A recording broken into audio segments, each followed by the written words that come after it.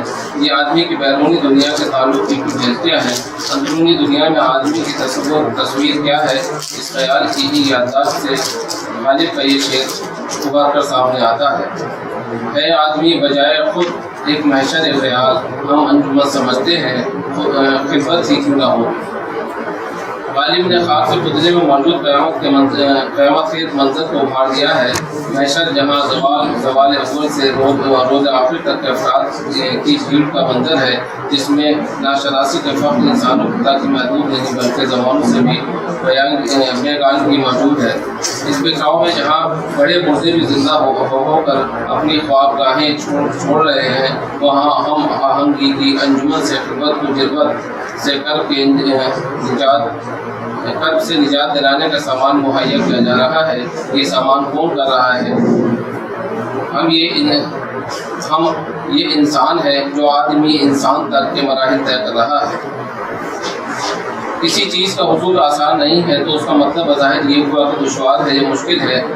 وادی النظم میں ملنے کی دو حالتیں ہیں، ایک یہ کہ مطلوب میرے پاس ہے یا مجھ سے دور ہے۔ مجھ سے دور ہے تو اس حالت میں اس کا اکتساب بشری استعداد کی تحریک پر منحصر ہے۔ اب اگر حصول مطلوب دشوار کن ہے تو آدمی ہے، انسانی سرحدوں میں داخل نہیں ہوا ہے، مگر سہل ہونا کیونکہ دشوار ہے۔ سہل کا معنی ہے کہ مطلوبہ شے کا اکتساب بشری استعداد کی حدود میں ہے۔ دشوار اس لیے ہے کہ طبیعت دشوار پسند ہے اور استعداد کو امکانات کی نئی وسعتوں سے گزارنا چاہتی ہے۔ اب ہمارے سامنے 3 حالتیں رونما ہوتی ہیں: سہل، آسان اور دشواری یا مشکل۔ ان تینوں کو استعداد کو مرکز میں رکھ کر سمجھا جا سکتا ہے، لیکن جو کام استعداد کے دائرے میں ہو وہ سہل، جو استعداد کے امکانی دائرے میں ہو وہ آسان، اور استعداد کے سے بالاتر ہو تو دشوار۔ لیکن دشواریوں کو برابر مبتلا ہو کر دشواری کو آسان بنایا جا سکتا ہے۔ مشکلیں اتنی بڑی ہم پر کہ آسان ہو گئی۔ اب بحث کو انسانی اقدار کی طرف مرتب کرتے ہوئے اور صدف سے گہرا مطالعہ کرتے ہیں۔ تخلیق کا اظہار وجود کی شکل میں ہوتا ہے، اور وجود کے بقا کا نظام ودیعی طور پر حاصل ہوا ہے۔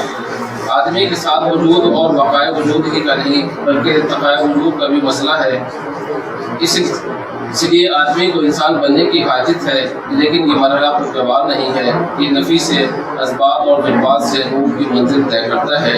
نفس میں پہلے وجود کا الہام ہے، اس کے بعد منزل تقویٰ ہے۔ اس حقیقت سے غالب کو آشنا ہے، فرماتے ہیں لطافت ہے بے کشافت، جلوہ پیدا کر نہیں سکتی، چمن زنگار ہے آئینہ بادے بہاری کا۔ حضور اور تقوی کے توازن اور بے توازن کی حالت میں آدمی کی صورتیں بدلتی ہیں۔ حضور کا غلبے کی شکل میں نمودار ہوتا ہے، اور تقوی کی جانب جھکاؤ آدمی کو انسان بناتا ہے۔ آدمی کے وجود کا بنیادی مسئلہ ارتقاء کا مسئلہ ہے۔ ارتقاء اگر دست تقوی میں ہے تو یہ حالت امن ہے، اور اگر لگام وجود کے ہاتھ میں ہے تو انسانی قدروں کی پائمالی بنی نوع انسان کا مقدر ہے۔ اوپر میں عرض کر چکا ہوں کہ قدر خیر کی اساس پر انسان اور انسانوں کے درمیان تعلق ہے۔ یہاں میں نے انسان اور انسانوں کے الفاظ واحد اور جمع کی حالت میں بیان کیے ہیں۔ جب قدر خیر کی اساس پر بننے والا تعلق ہے تو یہ تعلق ایک انسان میں بھی پیدا ہوگا، چونکہ انسان میں خیر و شر دونوں موجود ہیں، لہذا انسان کبھی اور کسی وقت بھی دونوں راستوں میں سے ایک کو چننے کے لیے آزاد ہے۔ خودکشی بھی اس کی مٹھی میں ہے، اور تزکیہ نفس بھی اس کے دسترس میں ہے۔ قدروں کی دنیا میں ذاتی اور انفرادی قدروں پر وہ توجہ نہیں دی گئی ہے کہ جیسا ان کا حق تھا۔ جس طرح افراد کا گھر سماج شہر ملک اور ملک کی دنیا کی تشکیل کرتے، اسی طرح قدریں بھی فرد سے عالم تک اپنی تشکیلی جہاد رکھتی ہیں۔ غالب کے یہاں فردی قدریں ان کے اشاریہ انفرادی اجتماعی قدروں کے مابین آسانی سے تلاش کیے جا سکتے ہیں۔ یہ لاش بے کفن اسد خستہ جان کی ہے، آپ کی مغفرت کرے عجب آزاد مرد تھا۔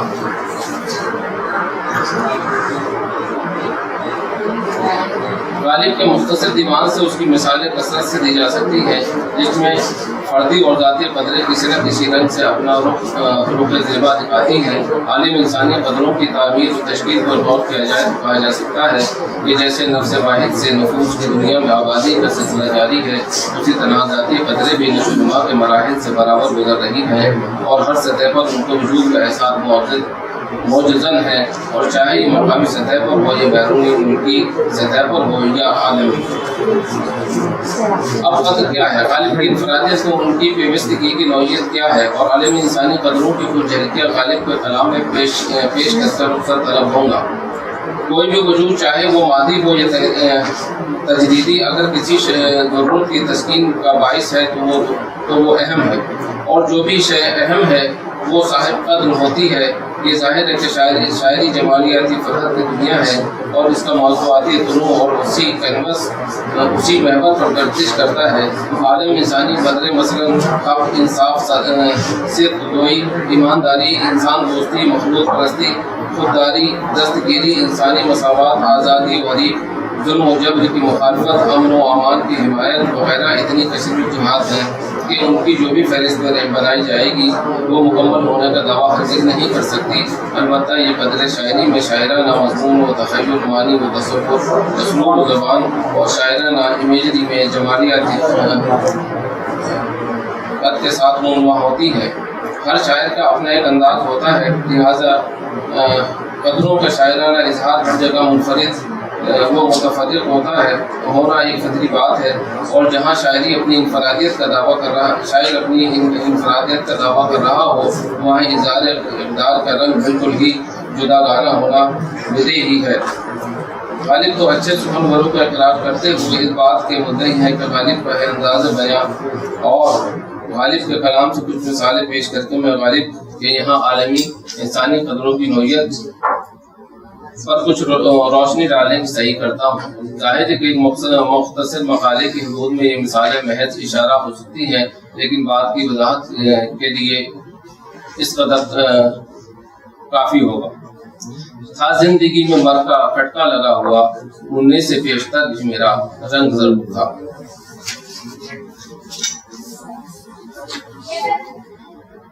تیز روی انسانی خوبی ہے، میں بھی دوسروں کی طرح تیز رو ہوں، اسی لیے ہم قدمی کا اہل ہوں۔ تیز رو افراد و ذہن کے بھی تیز ہوں یہ ضروری نہیں۔ یہی سبب ہے کہ تھوڑی دور کے بعد ان سے میرا ساتھ چھوٹ جاتا ہے۔ ساتھ چھوٹنے کا سبب کیا ہے؟ ان کا رہبر نہ ہونا، کیونکہ تیز روی کا مقصد تیز رفتاری کے ساتھ منزل تک پہنچنا ہے۔ اگر پہچانتے ہیں نہیں ہیں تو ساتھ کیوں چھوڑ دیتے ہیں؟ اس کا جواب یہی ہوگا کہ میں منزل آشنا ہوں اور منزل سے رہبر کی شناخت کرتا ہوں، یعنی میں تقلید محض کا قائل نہیں، لیکن اپنے آپ کی حقیقت سے بھی واقف ہوں۔ ہادی و رہبر کا قائل ہوں، میں منزل آشنا ہوں، راہ شناس نہیں ہوں۔ اس میں انسانی قدروں کی انجمن ہے جو تہوں کے ساتھ اپنے آپ کو بے نقاب کرتی ہے۔ میں نے عالمی انسانی اقدار کی تلاش میں چند اردو اشعار کا سہارا لیا ہے۔ اگر اس کوشش میں غالب کے فارسی کلام اور خطوط کو بھی پیش نظر رکھا جاتا تو ایک طویل فہرست کو پیش کیا جا سکتا تھا، اور یہ دکھایا جا سکتا تھا کہ کوئی بھی عالمی قدر ایسی نہیں ہے جو غالب کے کلام میں جلوہ افروز نہ ہو۔ اس کے علاوہ مجھے یہ بھی کہنے میں کوئی جھجک نہیں ہے کہ غالب کا کلام دنیا کو کچھ نہیں انسانی اقدار سے بھی روشناس میں معاون ہوگا۔ بہت بہت شکریہ ڈاکٹر ادریس احمد صاحب۔ اب ہمارے اس اجلاس کے آخری اور چوتھے مقالہ نگار ہیں جناب ملنسار اطہر احمد صاحب۔ ملنسار ہیں اور علمی اور ادبی گھرانے سے تعلق ہے۔ جناب حمید الماس صاحب گلبرگہ کے بڑی شاعر تھے، ان کے فرزند ہیں، اور آکاش وانی میں آپ کی ملازمت وہاں سے سبکدوش ہوئے ہیں۔ ظاہر سی بات ہے آپ کو دیکھتے ہوئے آکاش وانی میں تو ٹائم مینجمنٹ ان کو ضرور آتا ہوگا، اپنے مقالے کو ختم کریں گے۔ تو کئی کتابوں کی مصنف بھی ہیں ڈاکٹر ملنسار صاحب، اپنا مقالہ پیش کریں۔ جب بھی میں غالب کو پڑھتا ہوں تو یہ اقوال بھی ذہن میں آتے ہیں۔ اس بار جب دیوان غالب پڑھ رہا تھا تو ایک مصرع میرے ذہن میں آیا، اقبال میرا رہبر، غالب میرا دمساز۔ غالب ہر موقع پر آپ کی مدد کرتے ہیں۔ Loud speaker public address system کام نہیں کر رہا تو مجھے غالب کا ایک شعر یاد آیا، مشتق کب ان کی بزم میں آتا تھا دور جام، ساقی نے کچھ ملا نہ دیا اور شراب۔ یہ کے لیے ہے اشارہ۔ اب ریڈیو کی تربیت کا فائدہ اٹھاتے ہوئے میں پوری کوشش کروں گا کہ اس حال میں جو سب سے آخر میں بیٹھا ہوا شخص ہے اس تک بھی میری آواز پہنچے۔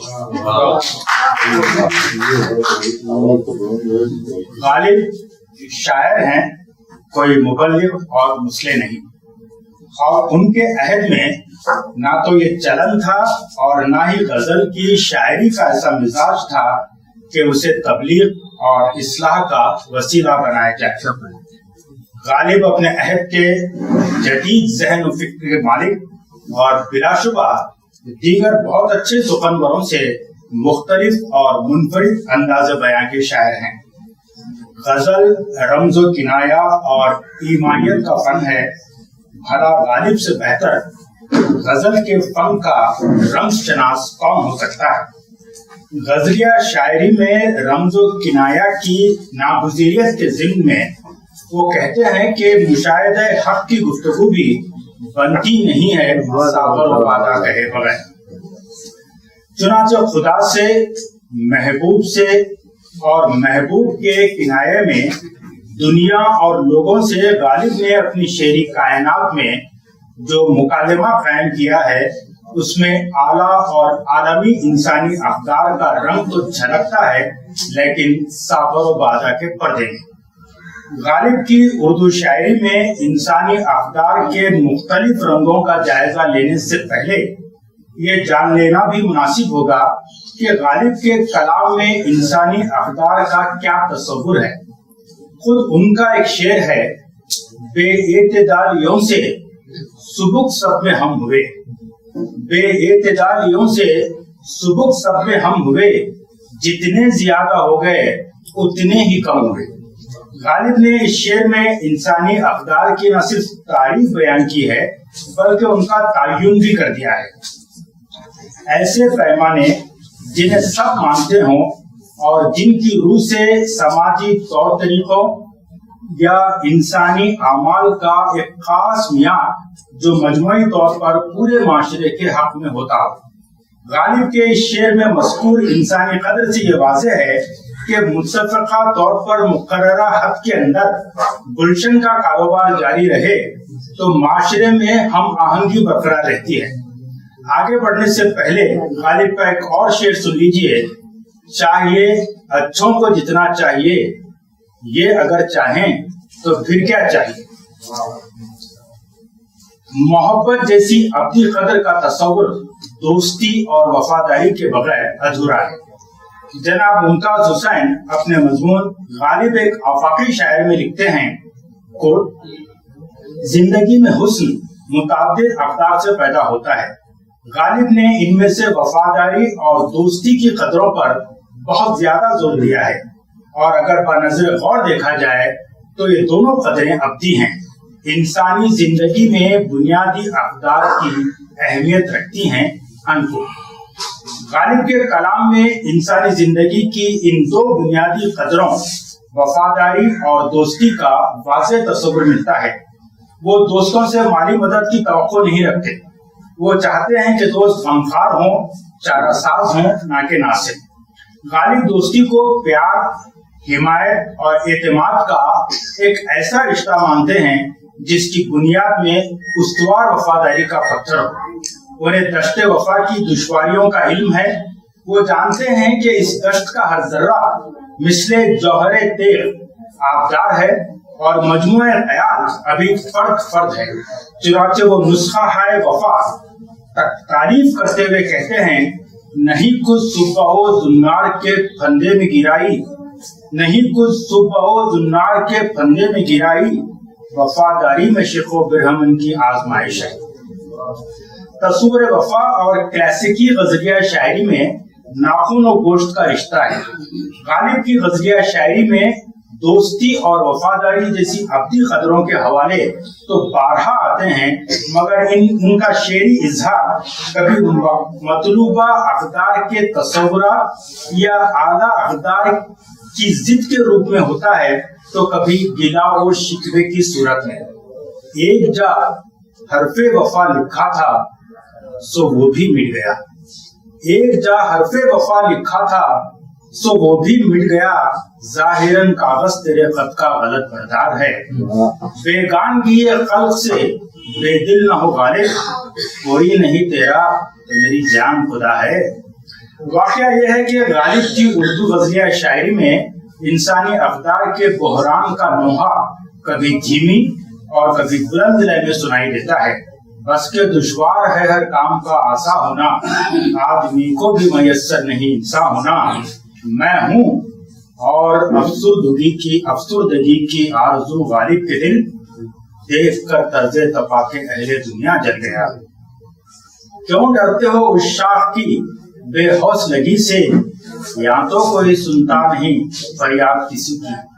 حالی نے غالب کو حیوان ظریف کہا تھا، لہذا وہ کبھی ظریفانہ تو کبھی لطیف طنزیہ لہجے میں انسانی اقدار کی پامالی پر چوٹ کرتے ہیں۔ فروغ شعلہ خس ایک نفس ہے، حوث کو پاس ناموں سے وفا کیا، بنا کر فقیروں کا ہم بھیز غالب، تماشا اہل کرم دیکھتے ہیں۔ بہرا ہوں میں تو چاہیے دونا ہو التفات، بہرا ہوں میں تو چاہیے دونا ہو التفات، سنتا نہیں ہوں بات مقرر رہے بغیر۔ یقیناً غالب معاشرے میں انسانی اقدار کے فقدان سے ناشاد ہیں،